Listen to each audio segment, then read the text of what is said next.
Rosenbaum. I'll host the show tonight on a night where the Warriors got stunned at home, losing to Boston. Quite a swing in the fourth quarter. But we're not going to talk about the NBA on this show. We're going to talk about some great high school baseball that occurred last Saturday at Dodger Stadium. We're going to talk about Garfield winning the D1 City Championship, coming from behind to beat Narbonne, and Chatsworth knocking off Birmingham to win the Open Division title. We have a lot of guests from both those schools. It's going to be a lot of fun.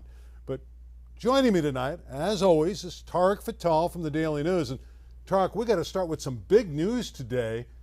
The CIF Southern Section has announced that in late November, their CIF Championship football game will be at the Rose Bowl. I always think that these venues are such an opportunity for the athletes. Obviously, we're going to talk a little Dodger Stadium and City Section. So anytime there's an opportunity for high school athletes to get an experience like in college or even professionals, win or lose, that's a special day. And so the Rose Bowl is an iconic venue, and we're going to see some high school football in it. Yeah, a lot of people are already predicting St. John Bosco, which got another great transfer last couple days. They'll be in there against Mater Dei, who's the powerful team. But the Rose Bowl is the new home of the CIF Southern Section Football Championship. We have regional baseball championship games on Saturday, and Jay Serra has moved into the championship game. They had a dramatic win today, 5-4 over Notre Dame of Sherman Oaks, and they're going to play a Huntington Beach team, Tarek, that's really coming on. That should be a great game Saturday. Again, I just think that there's an opportunity for both teams to have a special season, and that's going to be winning. Not a lot of teams can say that they won the last game of the year, and so that's what's at stake on Saturday. I think we're seeing these regional playoffs. I think we'll see a CIF state championship in the near future in the Southern Section and all for the whole state. So right now it's just the regional finals. Yeah, we'll have the softball finals on Saturday as well. Some of those games are still yet to be played. Oaks Christian, a powerful team, they're going to play tomorrow at 11 a.m. So they're still in the hunt to win a softball championship. I do want to talk about track and field. I know they didn't have any track and field this week, but Roderick Pleasant at the state meet won the 100 and the 200 meters. Top boys sprinter in California, top boys sprinter in the United States. This guy from Jay Serra, not from Jay Serra, Serra High School. I got to take the J out of it. Serra High School in Gardena is phenomenal. Yeah, Roderick Pleasant, I think he ran a 10:14 at the Masters meet, if I'm not mistaken. That's like blazing fast for anyone really not familiar with track and field. That's unreal. That's Olympian level type stuff for his age. And so, yeah, he blazes again at the state finals. Now, didn't get as low as he probably wanted to, but either way, he's a medalist, he's a champion. Yeah, that was at Clovis up north. Also winning the sprints on the ladies' side is Rain Redmond out of Carson High School. She won the 100. We got to give her just due. She's the fastest girl in California for the Carson Colts. I think a lot of people had Dijon Stanley pegged as to represent the city section of the state finals, and Wilson did it from Carson. A great performance for her. We're going to meet Marcus Alvarado of Chatsworth, their baseball coach, and their outstanding pitcher, Jose Ruedas, in a moment. But I do want to talk a little basketball here. Jazz Gardner, a great center at Los Altos, he and his brother Jai, transferring to West Ranch. You know, we talked about transfers last week on our show, a couple great ones out of state going to Notre Dame and Sherman Oaks. Well, West Ranch in that Valencia area in the Santa Clarita Valley, West Ranch is now for real. Yeah, they're really, really good. Jakari Miles, James Evans, Andrew Meadow, and now Jazz Gardner, a 7-footer that can shoot the three, put the ball on the floor a little bit. They'll for sure win the Foothill League again, and that'll make that daily news coverage area that's in my neck of the woods real competitive with Harvard Westlake, Notre Dame, West Ranch, and of course, Sierra Canyon. Yeah, is there something to the daily news that you're getting all these players in that area? You know, it's helping I do your what coverage. I can. Well, we're going to do what we can for Garfield baseball a little bit later in the show. We're going to get to Chatsworth momentarily. We're going to have the coach on, Ruben Torres, does a great job. They won the Division I title with that thrilling win over Narbonne. We have his fine pitcher, Cesar Ferrer here, who pitched 6 2/3 innings. Didn't get that final out, but he did a terrific job at Dodger Stadium. Speaking of Dodger Stadium, Chatsworth was great. They were the number 9 seed, and as we bring in Marcus Alvarado and his outstanding pitcher, Jose Ruedas, what a performance by Chatsworth, the number 9 seed. They beat Granada Hills, the number 1 seed, along the way. I mean, look, you can't talk about that final game without their journey there. They're the 9 seed, as you alluded to. That's the lowest seed to ever win the Open Division title. I certainly didn't think they were going to win it, and they continued to prove everybody wrong along the way, and including taking down number 1 seed Granada Hills. And it becomes the 10th city title in the history of Chatsworth, and that's more than any school in the history of the LA City section. So congratulations to the Chancellor program. Let's bring in now Marcus Alvarado. I know he's feeling under the weather. We'll ask him about that in his fine pitcher. Jose Ruedas, who pitched a complete game 4 hitter in the championship game against Birmingham. Marcus, first and foremost, welcome to the show. Same to you, Jose. Marcus, how you feeling? I know you're not at 100% right now. I'm not 100% right now, but Jose and I are honored to be on this show. I mean, Jose knows, this is my bedtime anyway at 9 o'clock, so it's pushing my bedtime right now. Well, that's why we had you on the first segment, because I knew you had to go to bed early. I had to get you on quick. All right, guys, take us to that golden moment, winning at Dodger Stadium. I mean, first of all, and we talked about it, you had a tough path to get there, but now you play a really good Birmingham team that's had great success at Dodger Stadium. Marcus, talk about what Jose brought to the game, because he pitched a brilliant contest for you. I mean, Jose brought confidence. I mean, when Jose gets the ball, there's a different energy level and a different confidence that the team has when Jose is on the hill. And during the playoff time, that second round Granada, but most definitely at DS, I saw it in Jose's eyes that he was locked in, ready to go for his team. Sounds like you guys are the Bulldogs, not Garfield, with the dog barking in the background. Now, Jose, about that, great performance, and what caught my eye about your game is you didn't walk anyone at Dodger Stadium. How did you keep in the zone, keep the control where you didn't lose any batters with a free pass, and stay so focused for the whole contest? It's all just confidence for me, honestly. You just can't be in your own head, because if you are, bad things will happen. So that's pretty much what I try to do, is stay out of my own head and just play to my capabilities. Marcus, we talked leading up to the playoff or into the playoffs, and at that game, we talked about your father Manny, who won 5 city titles at Kennedy, and now you were able to do it here at Chatsworth. And we joked after the game, the Alvarados are 6-0 at Dodger Stadium. That's pretty cool. Can you talk about what the conversations have been like with your father since hoisting that city title plaque? Oh, my dad's this proud of me, and my dad's a humble guy. He's one of those guys that he teaches you life lessons, like what I try to teach and preach to my guys, and just go out there and play. He hasn't said anything. To me, it's just another day. It was a special day on that Saturday, but my players know. That was Saturday. Now I look forward to next season. So that's what I look forward to. Didn't he give you any advice, though, before the game or the night before? The night before, there was a couple batters. I went over his house. There was a couple batters that I did. I did my homework the last few days, trying to see how we were going to attack these hitters. And there was a couple guys that, I just wanted a second judgment on. And I went to my dad's house and, Dad, what do you think? This guy and this guy, how would you start him? How would you finish him? This is what he does on these certain pitches and certain counts. And my dad just goes, how many runs did they score when Pollock pitched? None. How many runs did they score off, Jose when he pitched, the 4 or 5 innings? We didn't make an error. None. And then when we had to do the rematch game, they didn't score. He goes, so why are you asking me how to attack these guys when they pretty much didn't score on pretty much, 3 games almost? And then you look at Dodger Stadium, and they didn't score either. Jose, in that last inning, take us to the last batter. You have 2 out. You're 1 out away from shutting down Birmingham and winning the city championship in the Open Division. Take us through that last batter and that final out. What went through your mind? Well, awesomely, it was just one pitch that last at bat. But, before that, I really just try to soak it all in, just look around at my surroundings and just appreciate where I'm at and the hard work that it took to get there. So pretty much just appreciated the moment and just was very thankful. Jose, Coach talked to me about the small ball you guys play, and he said that there was a point in the season, we talked about this on the field that day, but we both of you guys kind of acknowledged like a turning point offensively about kind of swinging for the fences, so to speak, and then really just that technical, fundamental baseball. Can you talk about that turning point in the season and how much it helped for you guys to win the championship?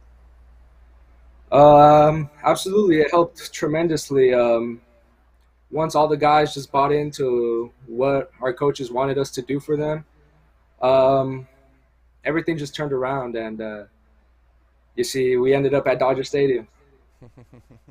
Marcus, Chatsworth for so long had the program under Tom Usborne. And since he's gone, there's been numerous opportunities. They've gotten back to Dodger Stadium and fell short.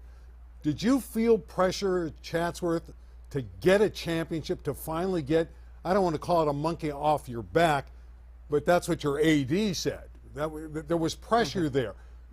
Did you feel that when you went to Dodger Stadium that, hey, it's time for Chatsworth to finally break through again?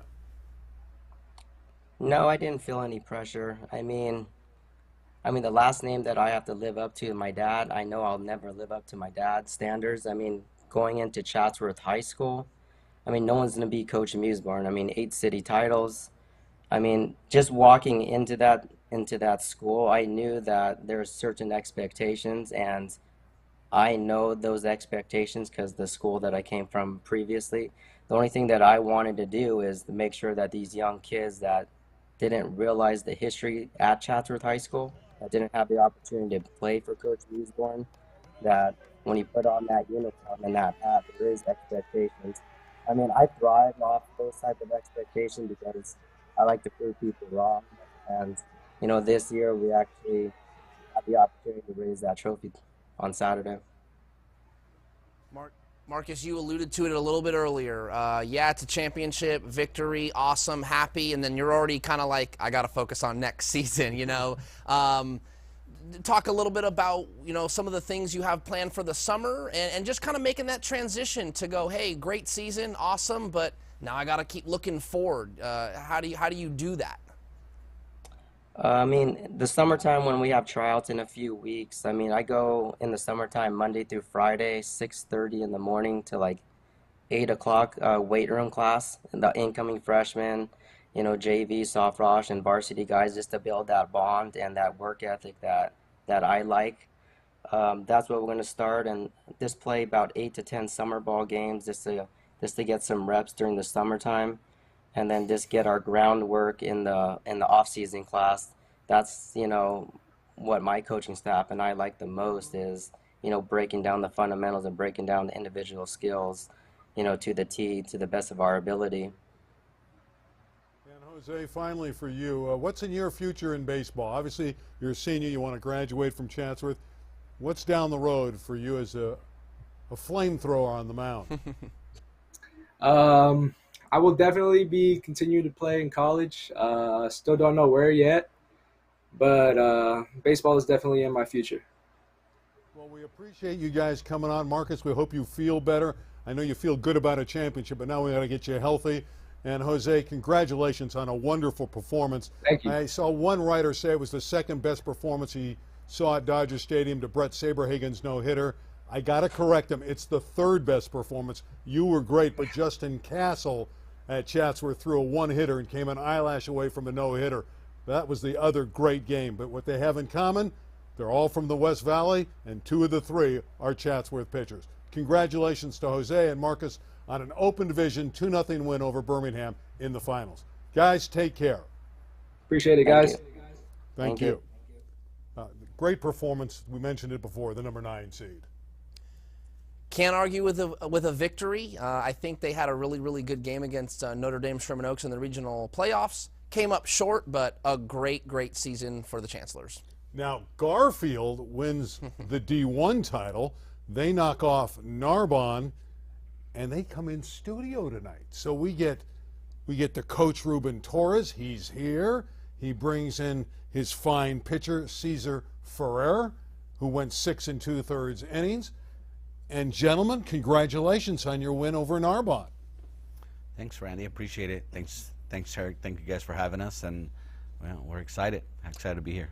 Well, I want to know what went through your guys' minds early, because Narbonne came out, struck for a couple quick runs off of Caesar.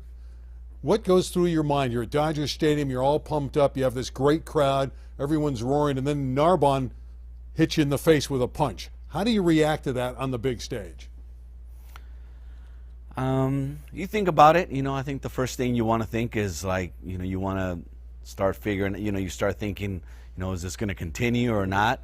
But I think once you get your feet on the ground and think like it's a ball game, it's not going to, doesn't matter if they score 2 in the first or in the 5th or in the whatever, it doesn't matter. You're just trying to make sure that you keep it a game where you're going to give your guys a chance. And so whatever that is, and it starts with a guy on the bump. If he can kind of settle in, then it settles everyone else, and then we can kind of go our game.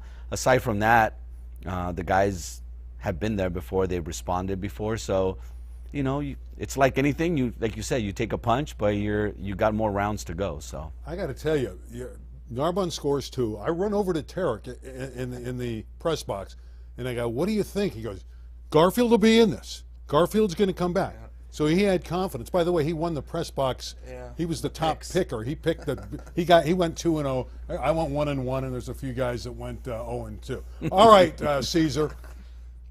Tell us about the start. You're on the rocks. You're struggling early. How'd you get through that? I mean, I'm up in the press box going, "Oh my goodness, is this kid going to get through the first inning?" You're a junior. You're at Dodger Stadium. How'd you work your way out of the trouble? Yeah, the first inning I struggled a bit. After that first inning, we realized, they're bunting is going to bring up our third baseman, and they're going to go ahead and steal third. After that, I think they tried it a few more times, but we were more alert about that situation. But after that first inning, I came into the dugout. Everybody went up to me. They all told me, keep doing what you're doing all season long. We all have your back. My defense has always been there for me. They've always had my back, doing amazing plays, and that really helped me calm down, helped me, and use my defense. Coach, leading up to a game like Dodger Stadium, I almost kind of feel like you could be there over and over again, but it's such a special venue. How do you prepare your team to not just be happy to be there, but to have a goal in mind to win there, as you did? It's funny, Tarek, is that, I've never coached there either, so, right? We go to a bunch of games. Did and you pick up some sand like a lot of the players do, put it in your pocket? I don't mean it disrespectfully, but it's dirt, it is what it is. Yeah. But, you can't help but go there. I've been a long time, lifetime Dodger fan, so you can't help but think, this is where Robert sits. And, you think about those things, but I think when we prepped to get out there, we thought my plan was, let's get there early. It's a moment, so let them get it out of their system. So, most people would be like, "Oh, you can't take pictures. It's we have a game to get ready for." And I didn't really approach it that way. I thought, we got on the bus, I talked to them, and I said, we're gonna get there early, look around, take it in. A couple guys want to take pictures. I told the coaches, just make sure that we're not gonna drag it out. Take your pictures, and then once we're in here, we got cleats. We obviously always have an itinerary. Everybody knows when we're gonna stretch, and we stick to it. So said, you got your restroom, you got everything. Then once the cleats were on, it was like we're in another venue. And it's funny because our right fielder who caught the last out, who's one of our more confident guys, he was asked the same question, and his answer was like, it's another field for me. And he didn't mean it in a bad way, but he was just locked in, and I think a lot of the guys gravitated to that mentality. You don't want to ask another question? You're intimidated by this Ferrar kid. I was 2-0 in the press box, man. Hey, I don't know. You're bragging about that. I came close, though. Narbonne killed me because of Chris Ferrar. Okay, Chris, I want you to echo your sentiments, what you believe about that fan support. Because one of the reasons I think you got through this was that East LA crowd. Talk about the fans that were at Dodger Stadium, which really helped the whole city section budget-wise because you brought a big crowd and saved the city section. What did those fans mean to you at that point when you were struggling early in the game? Yeah, a bunch of the fans were settling in about the first inning, and I didn't really hear them that much until about the second inning, third inning, and they've been supporting us all season long. I had so many fans. I felt it.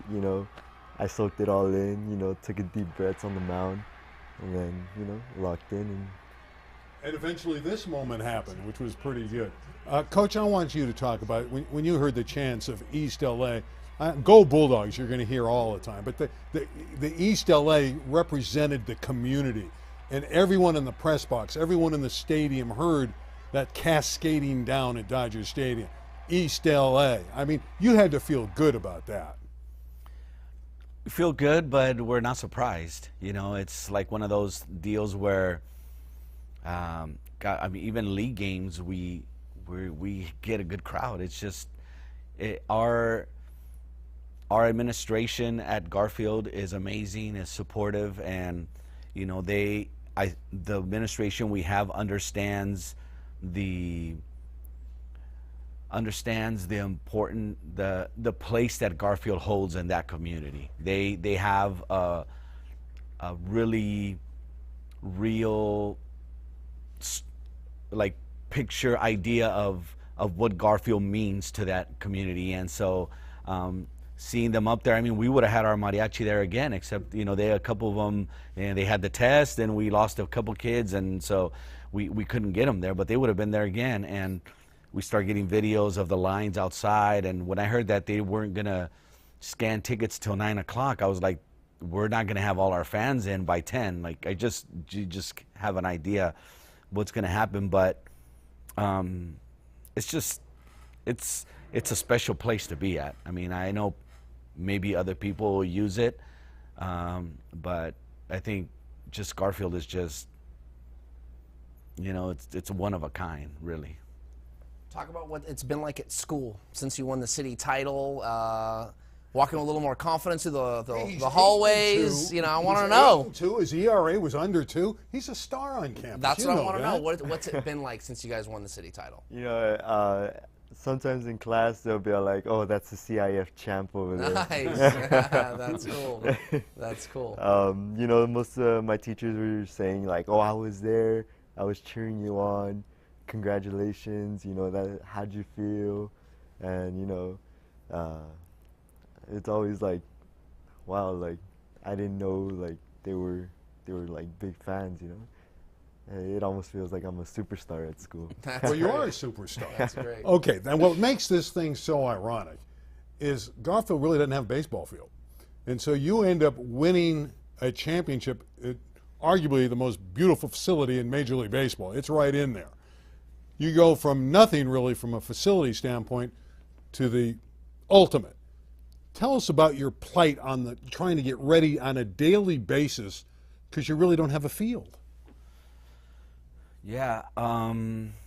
Well, our practices this year, well, actually the last few years have been, on football field, and we really can only practice during baseball class because then in the spring track gets on and you really can't hit live BP because there's no place to hit live BP. And I think anybody who's coached baseball understands that, yeah, you can get tee work and you can get in cages, but there's something to be said about, seeing the ball off the bat and see it go and things like that. How do you get ready? Well, there's no mound, right? Or do you bring in some dirt and make a pile or what? I just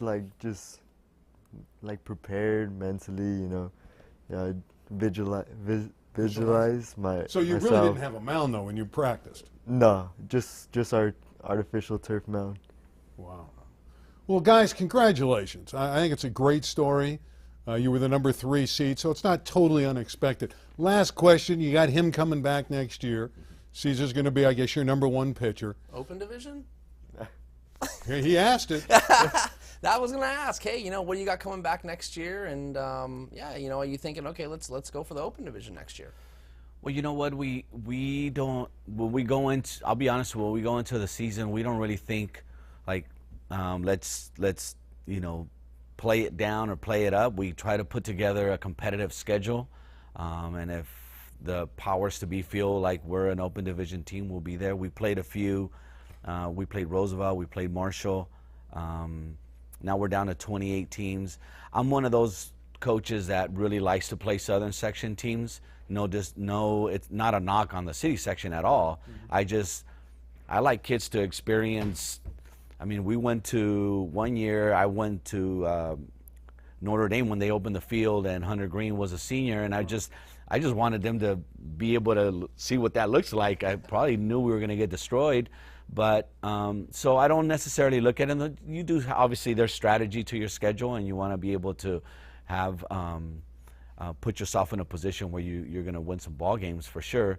But we'll do the same thing. We'll piece it together and try to get these guys ready to go. And if people feel we're an open division team, then we'll play in the open. If wherever they feel we belong, we'll go there and we'll compete there. One last one for Caesar. What do you want to get better at for next year? Where do you want to improve? Pitching, obviously, but I think more specifically, I like to work more mechanics. Use more of my legs. Obviously get bigger in the weight room. We wake up 6:30. Not 6:30. We get there at 6:30 in the morning. Start lifting right before school, and practice later in the day during baseball class. And I feel like that can help me with, help me reach my goals of playing beyond high school. Well, we wish you the best. You got another full year. That'll certainly improve your chances. And, Coach, again, congratulations on winning the D1 title. Thank you. Beat a good Narbonne team. Appreciate it. All right, Tarek, we're running short on weeks here in the high school world. We're going to come back next week, and we'll have the champions. We'll talk about who wins the regional championship. And we know in baseball it's Jay Serra against a very good Huntington Beach team. We're not sure who the softball finals are going to be because they still have a semifinal game to be played, but we'll talk about those games. And we'll probably have a guest or two to wrap it up for the season.